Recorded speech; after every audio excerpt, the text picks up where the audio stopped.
Hello everyone, অনেক দিন পর তোমাদের সাথে একটা রেসিপি শেয়ার করছি। তো আজ করেছিলাম কাঁচকলার কোপ্তা, সেটারই রেসিপি তোমাদের সাথে শেয়ার করি।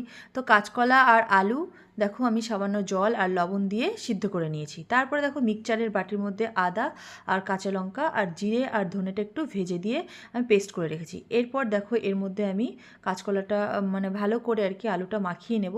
তার মধ্যে দিয়েছিলাম লবণ, হলুদ, মানে জিরের গুঁড়ো, লঙ্কার গুঁড়ো আর আটা আর আছে বেসন, আর দিয়েছিলাম সামান্য একটু গরম মশলা দিয়ে ভালো করে মাখিয়ে রেখেছি। এরপর দেখো আমি ছোট্ট ছোট্ট করে এরকম গোল গোল করে মানে বানিয়ে নিয়েছি। তোমরা তোমাদের মতো শেপ করে নিতে পারো।